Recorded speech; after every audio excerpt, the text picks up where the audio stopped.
one possible, and temperatures generally mid to high teens, so around average for the time of year. A few showers still running down the eastern side of England as we head through the evening, but again clearing skies due to the area of high pressure. It will turn quite chilly, taking us into Wednesday morning. Thicker cloud approaching the far north of Scotland too as the next weather system moves in here. Temperatures, towns and cities generally holding up, perhaps a touch of frost again in the countryside for one or two prone spots to start Wednesday. And again, fairly dry, bright day, best of the sunshine across southern parts. Elsewhere, variable amounts of cloud, and then later on we'll see rain approaching the Highlands, and this slowly pushing south and eastwards across Scotland through the day. Drier and brighter Thursday and Friday for many, and temperatures also start to rise, reaching the low 20s.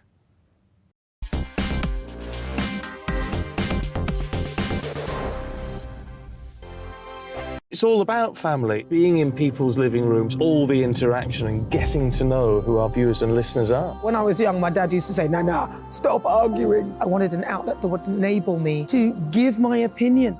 People are going through a really hard time right now, and I know that you don't feel like you're being listened to by the establishment. I came to GB News because it's the People's Channel, and I want the audience to have their say on the events of the day. We're dynamic. We do something different. Democracy shows that the wisdom of the nation is in its people. I get to travel to find out what the story is from a personal perspective. The British people aren't fools. We know when we're not being told the full story. We've got to work out how Britain moves forward from this. It's the best country in the world. The establishment had their chance. Now we're here to represent your views. Britain's watching. Britain's watching. Britain's watching. We're proud to be GB News. The People's Channel. Britain's news channel. So Jubes & Co, we tackle the issues of the day with real robust debate, both sides of the fence, battling it out with me in the middle with my forthright opinions and views. And often really interesting things happen because you start with a position and then by the end of the debate you find actually, well, I might not have thought about that one. What we need in this country is two new political parties. You should maybe think about doing a 2024 calendar. I'm Michelle Dewberry and I'm keeping you company right through until 7 o'clock this evening. GB News, the People's Channel, Britain's watching. Join us every night on GB News at 11 p.m. for Headliners, which is 3 top comedians going through the next day's news stories, which is exactly what you need, because when the establishment has gone crazy, you need some craziness to make sense of it. So join us 11 p.m. every night on GB News, the People's Channel, Britain's news channel. Join me, Camilla Tominey, on Sunday mornings from 9:30, taking the politicians to task and breaking out of SW1 to see how their decisions are affecting you across the UK. Bursting the Westminster bubble every Sunday morning, only on GB News, the People's Channel. Britain's watching. I'm Andrew Doyle. Join me at 7 o'clock every Sunday night for Free Speech Nation, the show where I tackle the week's biggest stories in politics and current affairs with the help of my 2 comedian panellists and a variety of special guests. Free Speech Nation, Sunday nights from 7 on GB News, the People's Channel, Britain's news channel. I'm Mark White. As GB News Home and Security Editor, I cover those key issues that are so important to you. Our authorities, our communities doing all they can to combat violent crime. With the public services under unbearable strain, why are we still failing to control our borders? Defence, the first priority of any government, has been continually hollowed out. Can we trust our politicians to protect the armed forces? Join me, Mark White, on GB News.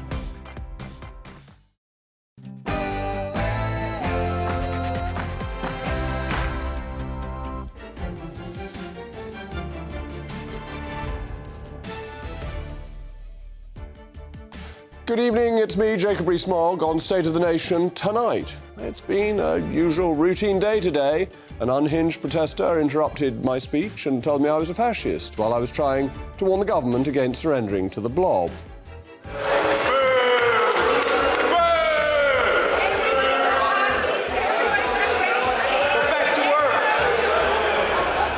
Well, there we go. Our jolly good fellow has had to leave, but we believe in freedom of speech. So he can have his National Loonies Conference next week, and he can see how many people he gets to come along. Well, as I said at the conference, we believe in free speech, so we asked the protester to join the show this evening. But his totalitarian bosses at Extinction Rebellion clearly lack confidence in their own arguments and wouldn't even let a willing protester join the programme. The government also appears to be facing its latest fissure.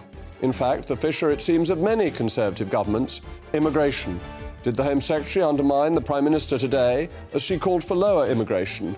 We'll be diving into that too. And we've coined a new term, the Labour Party gerrymandering. will only restore hope in the country. The Labour Party's new voting policy proposals take gerrymandering to the next level and are an attack on citizenship and illustrate the party's complete disregard for the distinction between citizen and immigrant. As ever, we'll be making the case triumphantly for the nation state. Plus, could the government's HS2 plans be sinking away? Well, I bet you didn't expect me to be agreeing with a Green Party councillor, but that's exactly what I'll be doing this evening after another sinkhole, not a financial one this time, has emerged as a result of this wasteful project. State of the Nation starts now.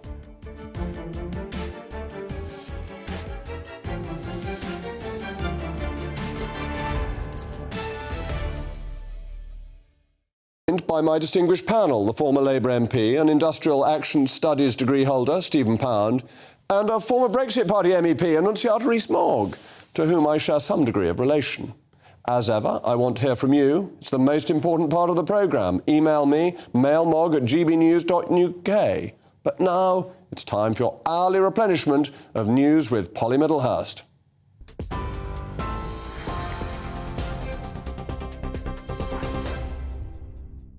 Jacob, thank you. Good evening. The top story tonight on GB News. The Home Secretary has today insisted it isn't hypocritical for her, in particular, the child of migrants, to push for lower migration in the UK. In a speech earlier on today, Suella Braverman defended the government's plan to cut net migration, saying it isn't racist to want to control borders. She also argued that mass and rapid migration could be a burden on housing and public services, saying the UK should instead be focused on creating highly skilled workers at home. There is no good reason why we can't train up enough truck drivers, butchers, fruit pickers, builders or welders. Brexit enables us to build a high-skilled, high-wage economy that is less dependent on low-skilled foreign labour. Well, the UK is going to be training Ukraine's pilots to fly Western fighter jets, but it has no plans to provide them with planes. At a meeting which took place at Chequers today, the Prime Minister told President Zelensky of Ukraine that providing warplanes wasn't straightforward. But Rishi Sunak did promise further air defence missiles and drones on the condition they were used only over Ukrainian soil. One thing we will be doing, starting actually relatively soon, is training of Ukrainian pilots, and that's something that we've discussed today. We're ready to implement those plans in relatively short order, which will mean that we're training Ukrainian citizens to become absolutely combat-ready aircraft pilots. Rishi Sunak speaking earlier. Well, for his part, President Volodymyr Zelensky thanked the Prime Minister, saying that air power is an important issue for his country's defence. Today we spoke about the jets, very important topic for us, because we can't control the sky, you know it. So I think you know everything deeply, because we're real partners. Rishi knows all the details, what's going on our battlefield. Thank you very much. And we want to create this jets coalition. Now in news here at home, police officer allegedly missed an opportunity to properly investigate Wayne Couzens before he murdered Sarah Everard. Samantha Lee is said to have failed to make the correct investigative inquiries over two incidents when he firstly exposed himself to female staff at a restaurant in Kent. It's claimed there were issues with witness statements and with evidence, and her investigative work was allegedly rushed. Miss Lee is said to have breached the force's standards on duties and responsibilities, charges she denies. The hearing is expected to last 7 days. And the police watchdog is investigating after an 11-year-old boy was tasered at a holiday park in Scotland. Police were called to a caravan park near Ayr just after 11 o'clock on March the 22nd. The child, who was holding a knife, fell to the ground after being tasered. Police Scotland say the incident has been referred to the Police Investigations and Review Commissioner. You're up to date on TV, online, DAB+ radio and on the TuneIn app. This is GB News, Britain's news channel.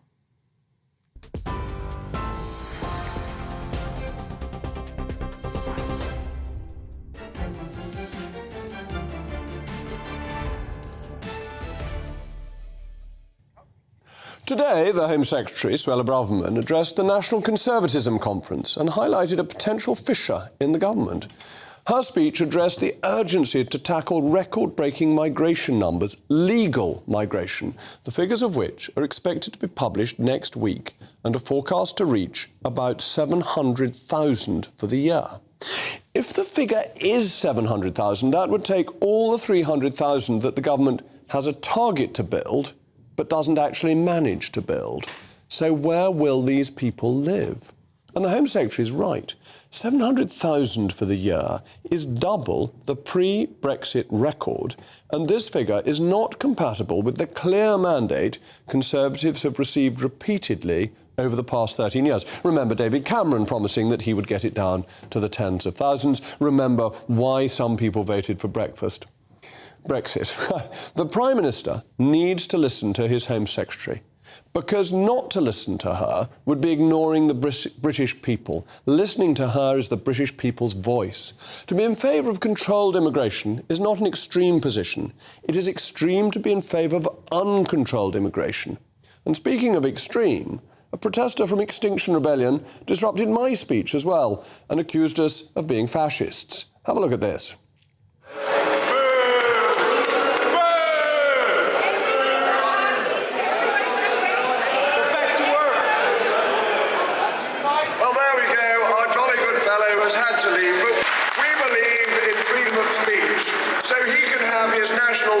Conference next week, and you can see how many people he gets to come along.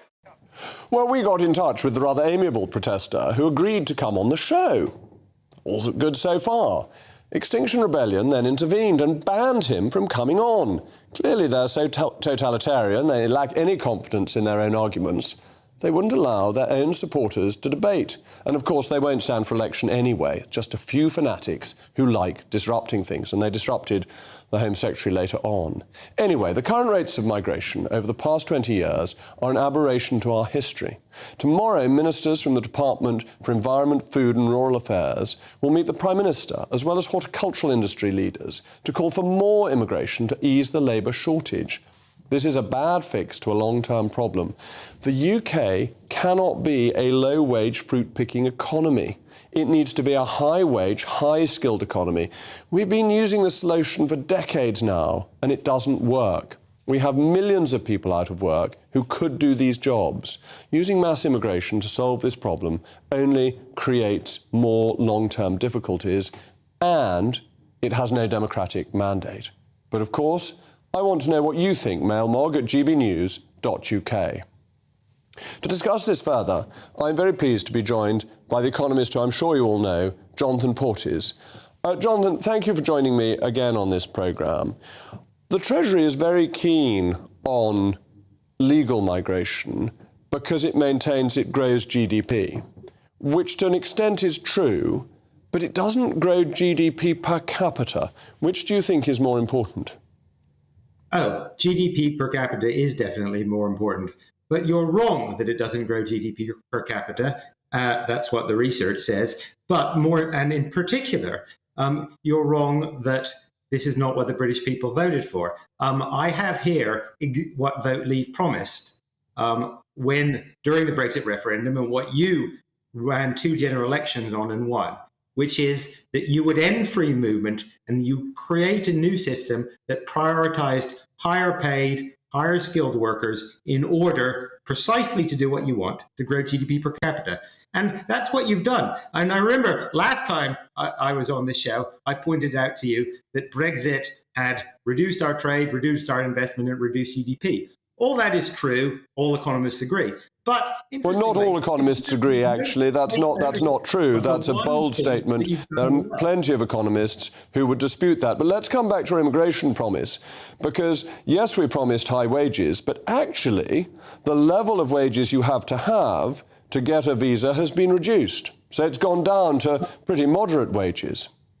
It's gone, so it is for middle and high skilled workers. But most of the people, so you talk about fruit pickers. Fruit pickers don't actually count in the immigration figures. So that's a bit of a distraction from you and the Home Secretary. Most of the workers who are coming to work in the NHS, they're coming to work in the care sector, or they're coming to work in information communication technology, business services, higher education, my sector. These are either relatively higher paid sectors or sectors where we need the workers. But you're actually missing out the tens of thousands of people who come accompanying students.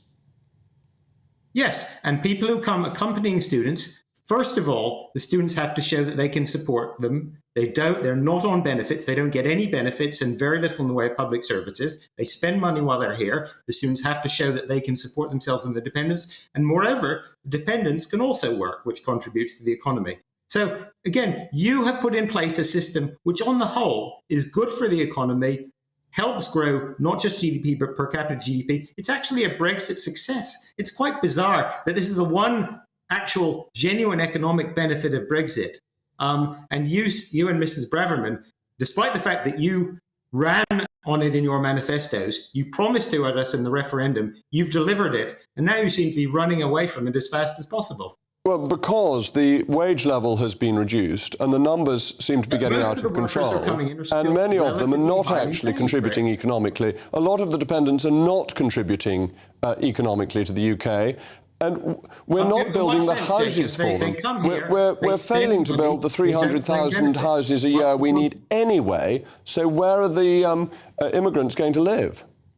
Now, let me just pick you up on something, because you made a statement which is clearly false, right? You said the dependents don't contribute to the UK economy. They come here, they have to show they have the means to support themselves, they cannot claim benefits, and they spend money which the students and their dependents have to show before they come they have in their bank accounts to support themselves. So in what sense are you saying they don't contribute economically? I would say, you've put in place a system which works. What's the problem?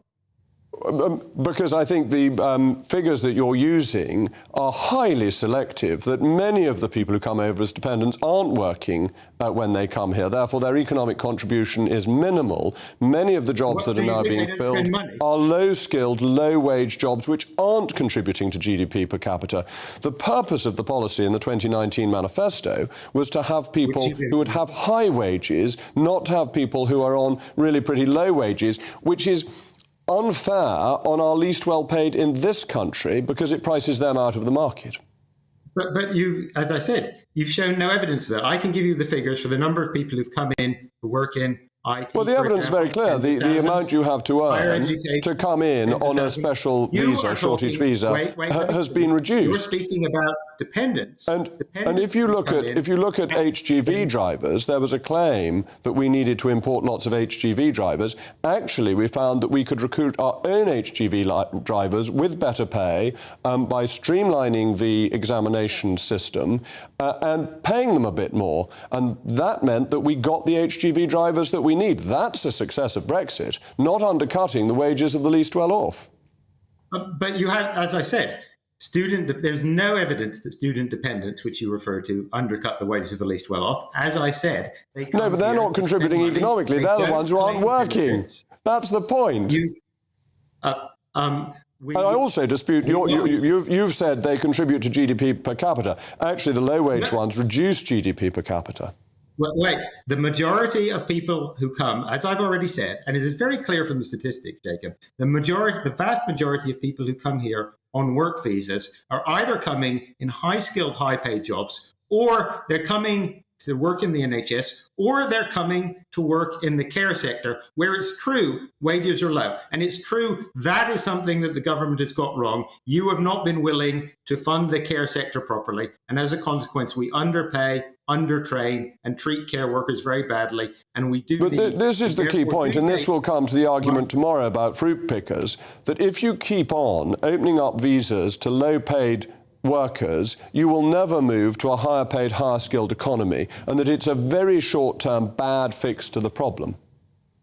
I actually broadly agree with you on fruit pickers. As I said, it's a bit of a distraction since they don't count in the rather spurious figures that you cited earlier at all. They're not immigrants. They come here temporarily, so they don't count as immigrants. Well, it depends if they actually go at the end of the period, and that's always an issue as to whether people are able to roll over visas. Jacob, again, you know, this is part of the visa condition, and it's enforced. There's no doubt we have lots of we know that fruit pickers leave at the end of the period. That's not the issue.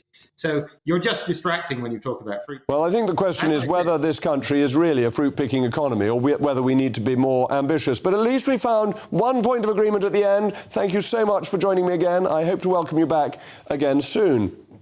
Coming up next, Labour's plan to stay in power if it wins the next election.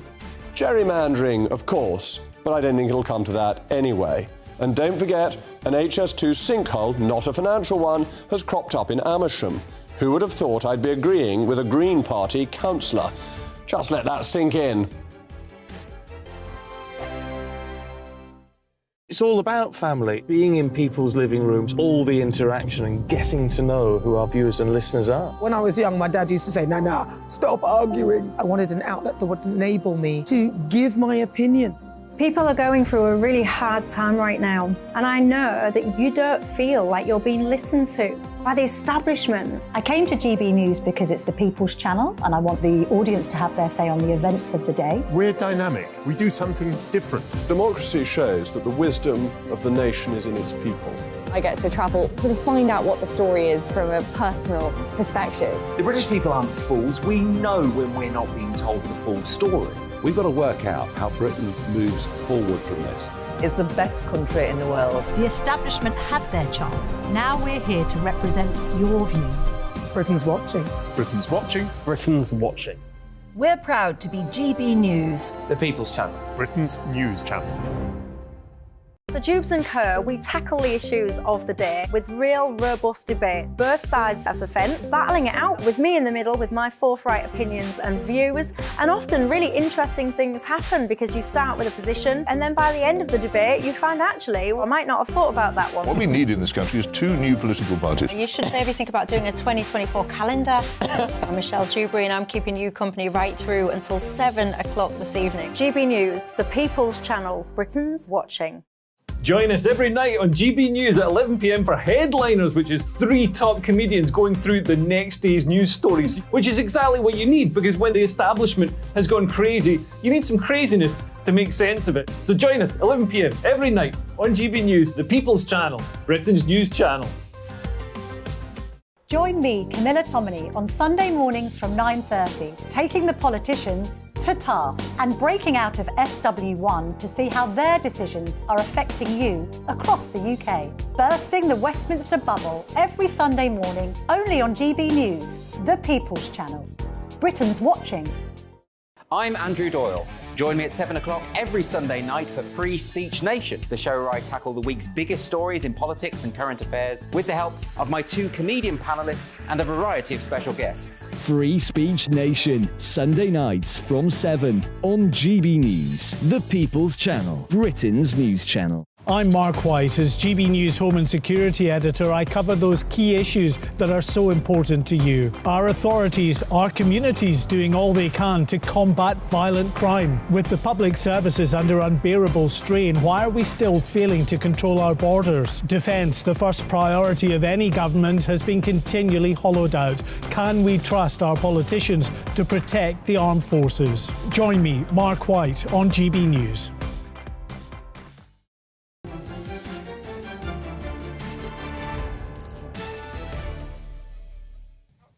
Welcome back. I'm still Jacob Rees-Mogg, and this is State of the Nation. You've been getting in touch with your thoughts. Scott, why doesn't the Conservative Party advocate a guest worker programme? That is, workers coming for a year or two to do specific work without dependents and leaving at the end of their contract. This would help meet the need for many semi-skilled hospitality care workers and building worker tasks, among others. Anthony, migration has become a self-fulfilling prophecy. The more our population increases by migration, both legal and illegal, the more jobs will be required to be filled in order to cope with a larger and ever-increasing demand. The more demand increases, the greater risk of inflation. Anthony, you're too good to be an economist. Talk too much sense. John, after your speech was interrupted today by Extinction Rebellion, as Churchill might have said, never have so many been cheesed off by so few.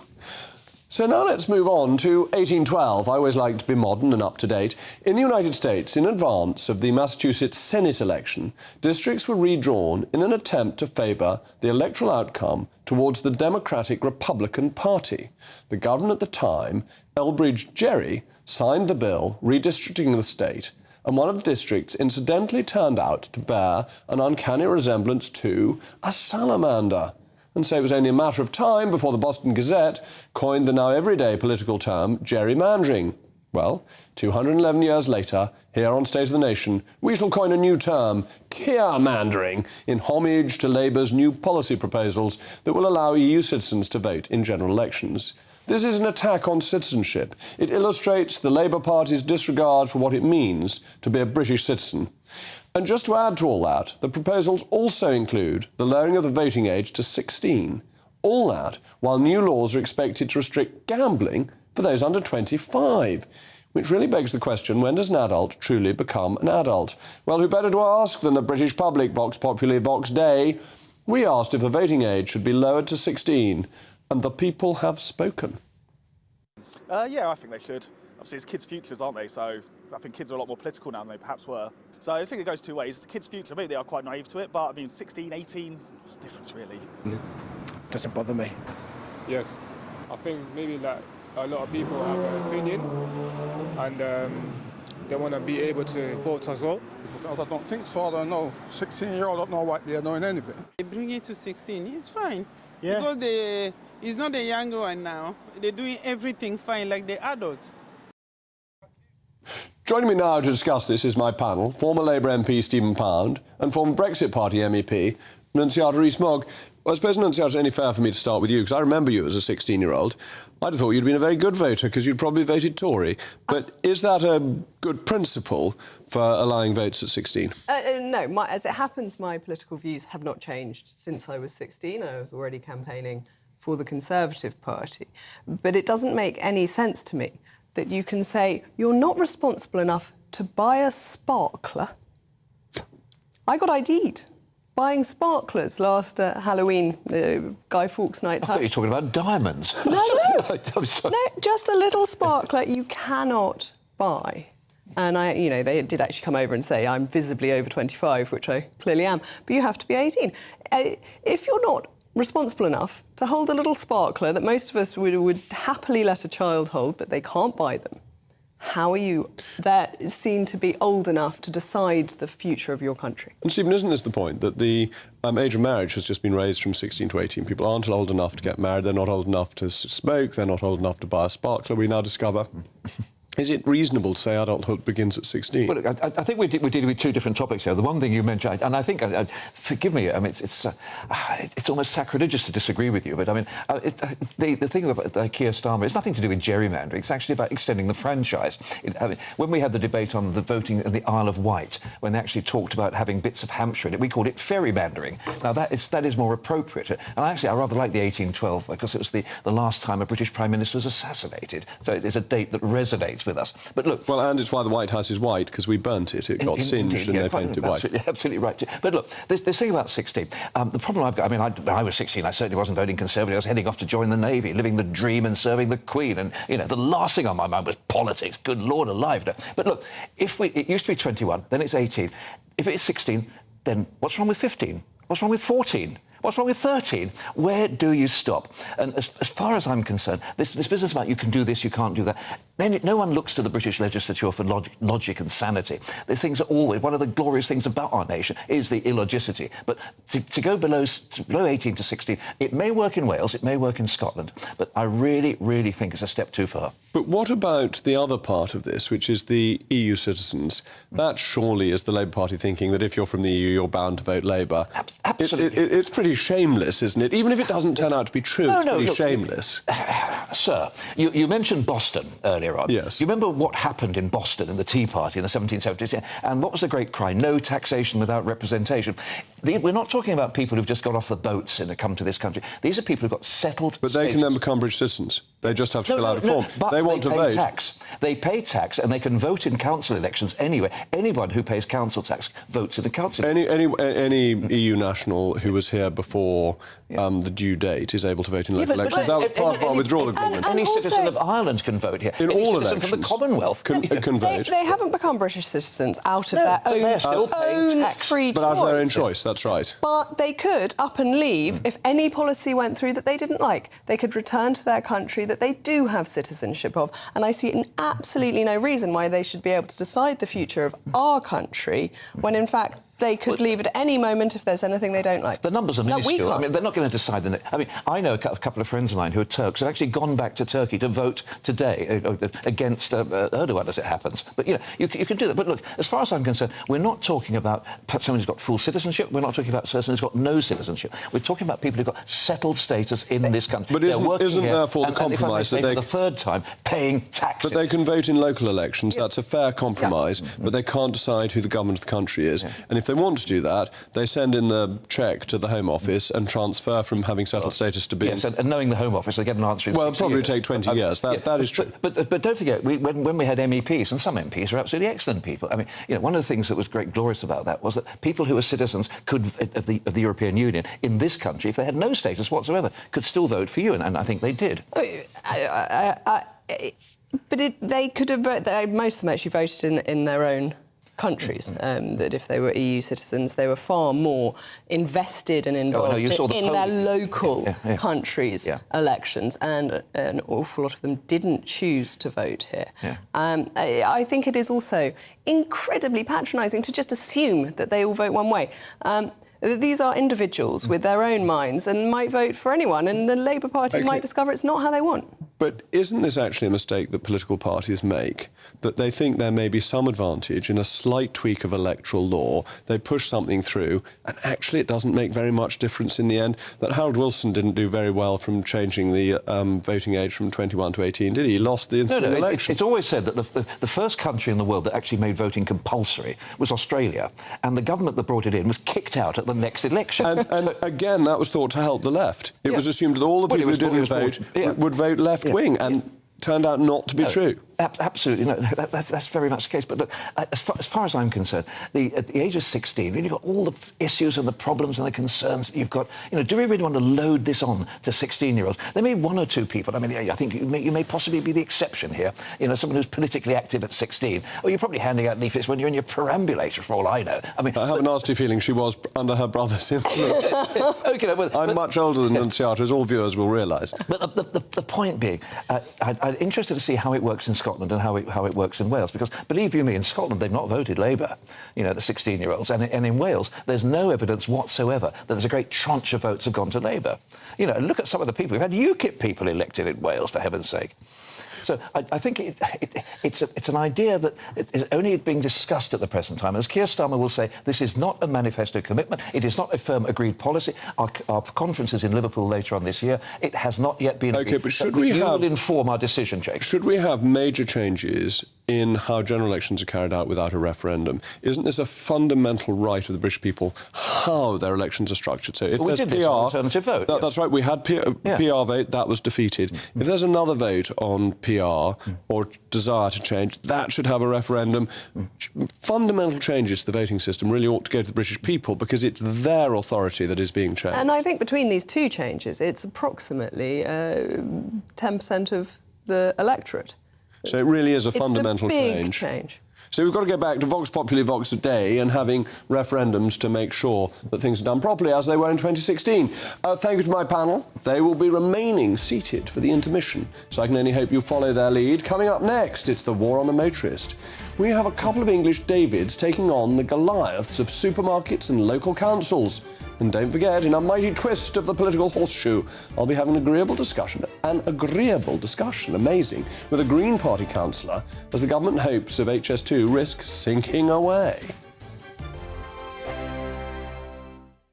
I joined GB News because I was sick and tired of not hearing my views being represented, not just mine, but so many people that I knew and spoke to. I just couldn't get my voice out there. I couldn't say anything. I couldn't do anything. Whatever the narrative was, I kind of had to follow it. GB News is there to provide a voice for those who have been ignored by the establishment media. We think different things, we've got a different style. GB News is here to be optimistic and positive about the future. It's real kind of dynamic and flowing, with the audience very much at the heart of it, like a big family.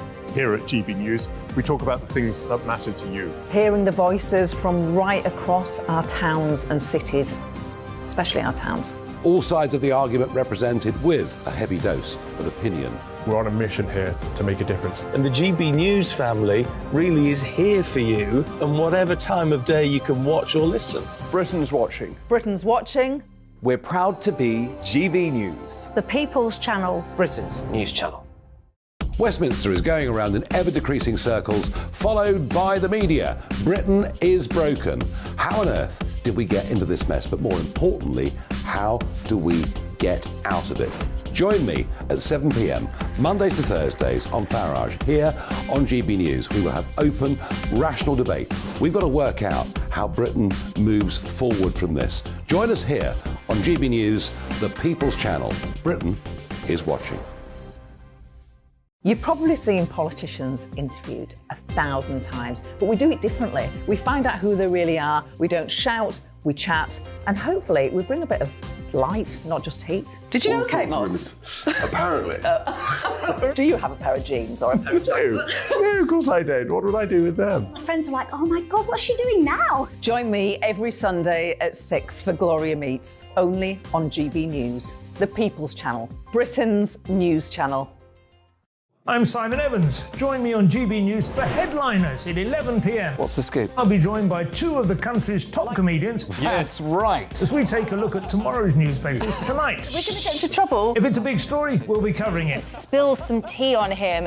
There we go. But we'll also have some fun. I wouldn't stick up a bank.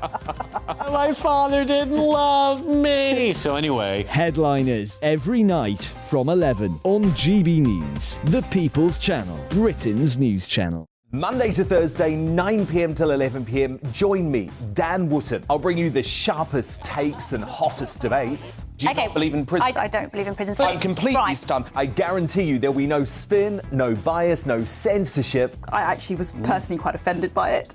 And no reason to go to bed. So I guess they've always been quite woke. That's Dan Wootton tonight on TV, radio and online. Monday to Thursday from 9 p.m. till 11 p.m. on GB News. The People's Channel, Britain's news channel.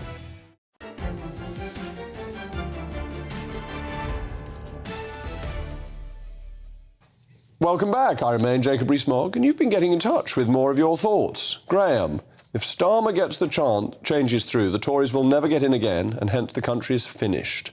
Sunak should change voting rules, taxpayers only.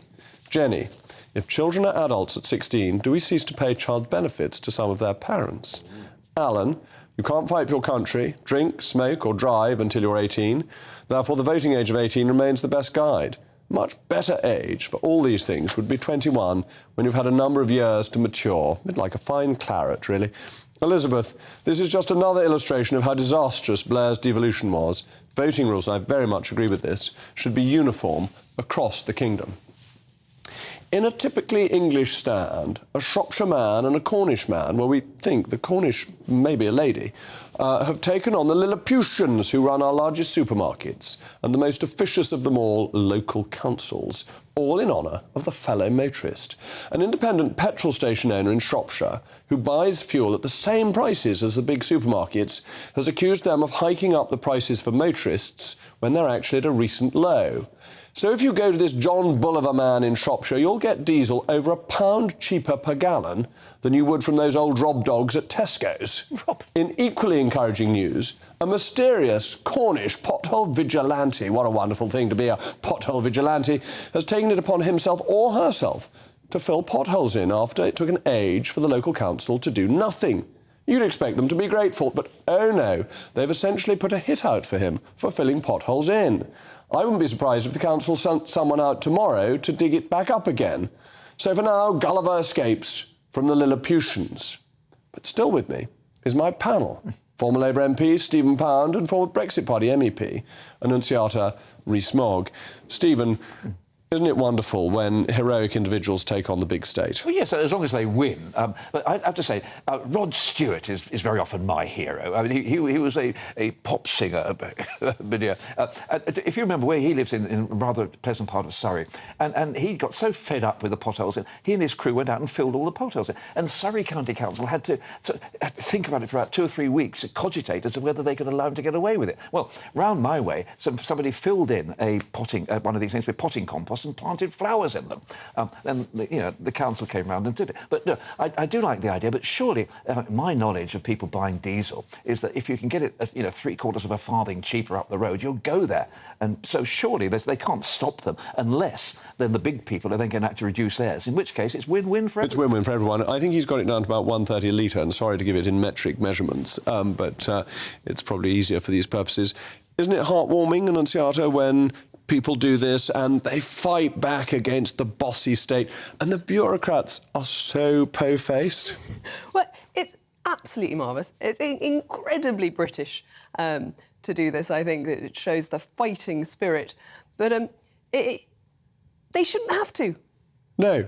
They so shouldn't have to. Then I remember in a road in Somerset, which you may know well, there is a sign that the council has gone to all the effort to put at both ends of a little lane a sign that says warning potholes.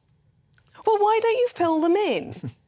Surely this would be the more sensible way to approach these things. And the only reason the person in Cornwall has had to fill this in is because the road has been shut so long that they couldn't use the road because of the pothole. That is ridiculous. And now they've closed it again because he's filled it in and it's not done by them. One of my favourite memories being in South Armagh in my old job was coming down a one of these country lanes with Peter Mandelson when he was Secretary of State, and there's a huge sign in the road. There's a danger, do not enter, unexploded bomb. And the REC said, oh, it's you, Secretary of State, you can go through. But to come to petrol and diesel prices, this seems to be even more of a racket, that the wholesale price has fallen. And supermarkets used to be hyper-competitive. Oh, yeah. But they're not now. They seem to be setting higher prices. And I certainly know in Somerset it is much cheaper to go to the private small firm in Ubley than to go to the nearby Tesco's, which is more expensive. It flipped in my local area of Lincolnshire when there was the shortage of petrol. And suddenly the supermarkets all put their prices up and the local independents kept theirs down. And we now, at our local independent, have queues around the roundabout virtually all the time because it is the cheapest, 4 miles, because all the rest are the big companies or the big supermarkets. But what's really odd is that the Competitions and Markets Authority isn't doing anything about this, and it seems such a prima facie case. You're running the country. I'm not. I'm a backbench MP. Yes. I have very little influence over things. Nominally, maybe. But it seems extraordinary that the CMA doesn't want to grasp this, because it would be, for once, the bureaucracy taking things up on behalf of the individual. Retail price maintenance, was it such a bad thing? Retail price maintenance, when booksellers couldn't undercut each other, and there was actually a minimum price. And Edward Heath got rid of it in about 70...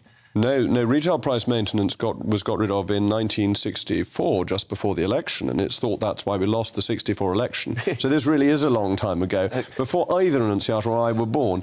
But no, I think you want competition, and I hope that these independents will invigorate competition, and as Stephen was saying, people will queue up to get the cheaper petrol. It's quite interesting, because our local one, after about a year of undercutting the supermarkets, put its prices back up.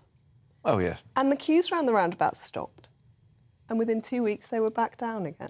Well, and they are benefiting so much from the increased trade that they're keeping their prices down. And I can't actually logically understand why the supermarkets aren't following. We used to have another problem. Sorry to keep going on about Northern Ireland, but I did spend an awful lot of time there. We suddenly discovered people were buying in vast quantities of cat litter. I mean, you know, hundredweights of this. And what they were doing was, because you know you can do a thing called red diesel, you can actually buy agricultural diesel or marine diesel, which is cheaper than the diesel you put in your car. It's supposed to be just used for tractors or small boats, fishing boats. And people were straining this through cat litter and then using it in cars. And it was not that much cheaper, but it's sufficiently cheap for people to drive up from Ireland into the north to fill up with this, you know, cat litter filtered red diesel. And it took the red colour out? Yeah, it took the lead component within it. The identifying dye out. Yes, exactly. So that the Customs and Excise couldn't discover. You show an extraordinary familiarity with petrol smuggling. Yeah, absolutely, because when there were all the issues about a border between Northern Ireland and the Republic of Ireland, there already is one, particularly for fuel. Yeah. And there was a criminal gang that had fuel going from north to south until the price changed the other way, and then they switched the pipes. It went from south to north, depending precisely what the margins were. Thomas Murphy.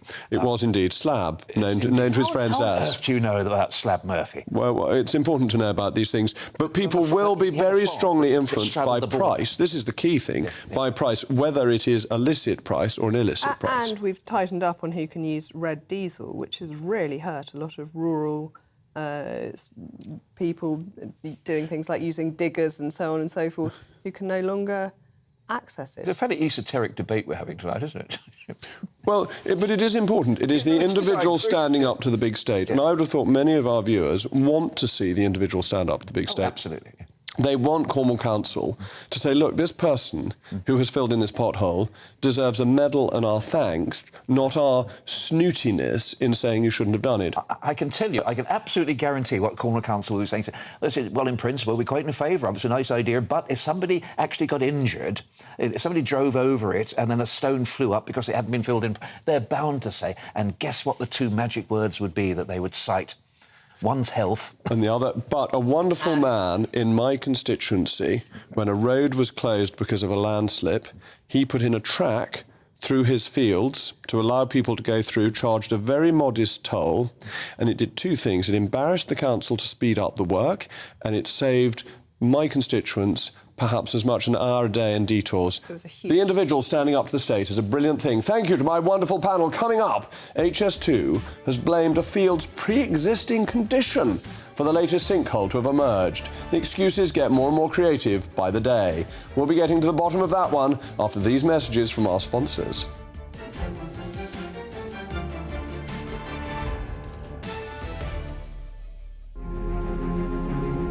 Coming up on Dan Wootton tonight, Tory heavy hitter Priti Patel attacks the leadership of Prime Minister Rishi Sunak. Some parts of Westminster and colleagues have done a better job at damaging our party than the opposition, even the left-wing campaign groups. And I genuinely believe, actually, we've got to stop this decline. Is a Boris comeback the only way to save the Conservative Party? Dan's exclusive interview with the former Home Secretary airs tonight, 9 to 11 p.m. only on GB News, Britain's news channel. Monday to Thursday nights on GB News. At 6, it's Dubes & Co. 7 o'clock, Farage. At 8, join Jacob Rees-Mogg. And at 9, Dan Wootton Tonight, followed by Headliners. On TV, radio and online. This is GB News. First and foremost, I'm a GB News fan, and I was before I was working here. Just love the fact that we're asking the questions that a lot of establishment media won't ask. With a bit of a twist, we not only want to inform you, but we want to keep you entertained. It's worth the drive because you get in and the team's all ready and waiting, they're itching to go, and it's a proper little family. GB News is the People's Channel. It's the audience that makes the programme sing. We're giving our viewers and our listeners a voice. I see the thousands of your letters, tweets, emails, you name it, coming in. Britain is broken. How on earth did we get into this mess? But more importantly, how do we get out of it? The establishment had their chance. Now we're here to represent you. It's time for something different. It's time for GB News. I'm very patriotic. I believe in Britain. Our best days lie ahead. Britain's watching. Britain's watching. Join us here on GB News. The People's Channel. Britain's news channel. Join me, Patrick Christie's Monday to Friday, 3 till 6. We tackle the day's news agenda like you've never seen before. It's high tempo, high octane, the most controversial topics, and the best guests. You will not be able to take your eyes and ears off it. I'm not afraid to ask the questions that you really want answered. 3 till 6 p.m, Monday to Friday on GB News, the People's Channel, Britain's news channel. GB News has its own late-night paper preview show, Headliners, where comedians take you through the next day's top news stories. You don't have to bother reading the newspaper, we've got it covered for you. Headliners, every night at 11 p.m, and repeated every morning at 5 a.m. We won't send you to sleep like some of the other paper review shows out there. GB News, the People's Channel, Britain's news channel. Start the day with GB News. We catch up on all the big stories you didn't hear the night before. And take a look at what the world's talking about this morning. That's right, Monday to Thursdays from 6 o'clock. It's Breakfast with Eamon and Isabel. Straight after breakfast, join us, Bev Turner and Andrew Pearce. We're going to take you through till noon. We'll be tackling the big topics of the day, including the things that the other channels just won't talk about. If it's happening here. Wake up to mornings on GB News, the People's Channel, Britain's news channel.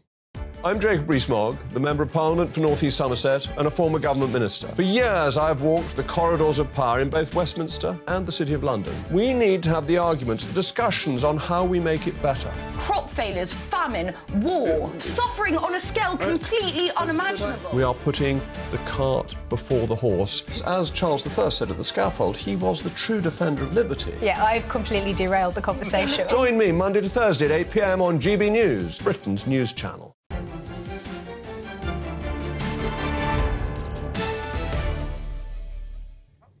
Welcome back, I'm Jacob Rees-Mogg, and this is still State of the Nation. You've been getting in touch with your male Moggs. Now, I think there's a misprint in this one, because Darryl apparently has said, "Hi, Jacob, my fuel price in Cheshire 2 weeks ago was £134 per litre for diesel, but I hope there's a missing decimal point and it was £1.34, otherwise you were taken for a ride." Maxwell says, "I can remember when I started driving, I could buy 4 gallons of petrol for £1. Well, I have a feeling at that price, petrol must have been in shillings rather than in new pence. The good old days." Alan, sinkholes. What about potholes, Jacob? And yet it seems our road infrastructure isn't very important. Well, that's a very important argument. HS2, the high-speed rail network that you still won't be able to use by the time your children are safely enrolled in their nursing homes, is causing havoc near the Buckinghamshire town of Amersham. A huge sinkhole opened up yesterday just above the finished Chiltern Tunnel, part of HS2's London to Crewe route. The hole, approximately 4 yards across and 13 feet deep, was brushed off by HS2 and blamed on the field's pre-existing condition. Next, they'll be talking about the field's comorbidities. I suppose the fact that the project's costs are about 70 billion over budget can also be blamed on pre-existing conditions too. But I'm delighted to be joined by one man who has made it his duty to see HS2 stopped. Green Party councillor for Newbury, Steve Masters. Steve, thank you so much for coming in. You've really campaigned hard to stop this. I'm concerned about the money, particularly, but you were saying to me earlier, some of the wildlife damage is irreplaceable. Absolutely, and I agree with you on the money. You know, it's a phenomenal amount of money, that the country can ill afford, especially in these times of fiscal strife and after 13 years of Conservative austerity. So we need to be reinvesting that in proper public services, proper public rail network, investing in the latest infrastructure, in the current infrastructure to make sure that we've got a rail service that's fit for the people of this country. So we need to abandon HS2. And as you said, the wildlife impact has been incredible. I spent 3 months fighting HS2 in near Great Missenden in the wood that inspired Roald Dahl's. Oh yes, Fantastic Mr. Fox. Yes, which I've read to my children many times. Yes. I can even quote bits of it. Yeah. So we need to look at how we appreciate our environment. The UK is one of the most depleted biodiverse countries in the world. We often think about the depletion of the Amazon, but our own habitats in the UK have been eroded. Since I was born in 1970, for example, we've lost 50–60% of our biodiversity. And this is irreplaceable. Ancient woodland, by its very definition, does not spring up. Is irreplaceable. And the mitigation from HS2 has been woeful. They planted saplings, many of which died in the heat wave last year. So we do need to do that.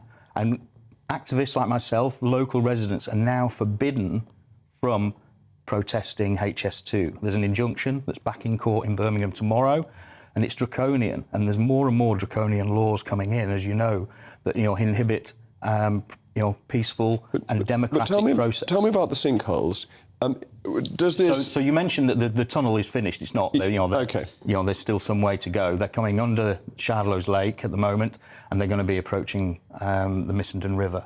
And as you mentioned, they talked about a pre-existing geological condition. Yes. Well, surely they should have. And I think Martin Tett, the leader of Buckinghamshire, he talked to the HS2 today, and they talked about random flints affecting. So if a machine is affected by random flints in a geology that they supposedly surveyed, but HS2 have failed at every level to show decent surveying, decent assessments by on the ecology front. They cannot be trusted. It's another vehicle for extracting large amounts of public money into corporate and private hands, and we need to look at that as a nation. Well, it's not exactly Isambard Kingdom Brunel, is it, who did all the surveying himself, who spent hours and hours going through the whole route of the Great Western Railway. Every bit of it he knew. He managed Box Tunnel, that incredible feat of engineering, which with technology that was so much less good than we have today. But activists have talked about the aquifer, that bedrock of chalk, that supplies a large proportion of London's water supply. Once it's damaged, there's no mitigation, realistically, to repair that damage. So we start, we already saw in Ruislip Rugby Ground several weeks ago, where they had expulsions of the chemicals that they're using to lubricate and the drilling machine coming up through the rugby field. So they don't know what they're doing. They've got a blank check. Well, the amounts of money are eye-watering. They are eye-watering, and that's a national scandal, Jacob. Well, I agree with that. One of the things that always interests me, and it's a mistake politicians make again and again, is the sunk cost fallacy. Because you've spent 10 billion, you will carry on and spend another 60 billion or another 90 billion. It's like the gambler in the casino. Yeah, absolutely. I'm coming back, I will win next time. Whereas it's better to say, we've wasted 10 billion, let's stop, let's save the 70, 80, 90 billion. But people are very reluctant to do that because they look at the sunk cost and think that that is wasted money rather than the money that they're going to spend. So, we need, as a country and as a government, we need to take our... there's lots of talk about HS2 being about linking the north and closing. Well, that bit stopped because... Well, if it was really about the north and giving an economic boost to the north, Jacob, we would have started in the north and got the Transpennine route sorted. The Transpennine route's now been taken into public hands because the private company have been, unable to run it properly for the people of the north. I'm from West Yorkshire. I grew up in a mining village.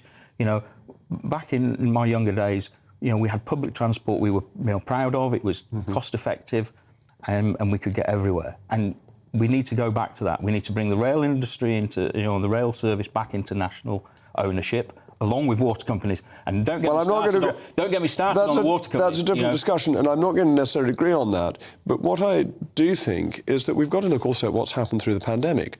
I may not like working from home. I may think it's a bad idea, but that's what millions of people are doing, and therefore the need for railways is not what it was when the case for HS2 was made. There's not the case for a high-speed rail link as it's suggested with HS2. There is still a need for a public railway. There's still people commuting, there's still people travelling. And we do, this is where we probably disagree, we need to get, if we're going to, address climate change, we need to get people out of cars. And offering an alternative that is cost-effective, reliable and timely is what will get people out. So we run the railways as a national service. Roads are run as a national service because we invest billions in roads for people to use and they boost the economy. I'm glad we've run out of time, because we were doing so well on the Blue-Green Alliance until we got onto the motor car, where we're not going to agree. But thank you, Steve, and I hope you'll come back again. The HS2 contractor, Align, declined to comment on the story. They are so wet, these big businesses. They really ought to be held accountable and answer reasonable questions when they fail. But that's all from us. Up next, it's the great Dan Wootton. What sort of treats are on the menu tonight, Dan? Well, Jacob, what a weekend it has been for the Conservative movement in this country. We were, of course, both in Bournemouth for the Conservative Democratic Organisation Conference. My exclusive interview with the former Home Secretary, Priti Patel. Lots of bombshells in it. We're going to screen it tonight. Well, Priti is one of my favourite fellow politicians. I think she's absolutely brilliant, so that'll be very exciting to watch. That's coming up after the weather. It'll be lovely in Somerset. I'll be back tomorrow at 8 o'clock. I'm Jacob Rees-Mogg, and this has been State of the Nation. Hello there, I'm Greg Dewhurst, and welcome to your latest GB News weather. It's going to turn quite chilly for the time of year tonight, possible grass frost, but it does mean will be mostly dry as we head into Tuesday. And the reason for this is this area of high pressure. Through the week, it generally stays near, if not over the UK, but at times it just moves away and allows weak weather fronts to topple in, largely affecting Scotland and Northern Ireland. And we could see a few showers. We've seen a few showers around today. They fade away as we head into the evening. As you can see, largely clear skies overnight, and with light winds, we could see a touch of mist and fog, but we could also see the risk of frost in the countryside. So gardeners, beware for tender plants. There could be some patchy frost to start Tuesday morning, but plenty of sunshine. Thicker cloud and showery rain does move into parts of northern Scotland, and this sinks its way southwards through the day. Cloud bubbles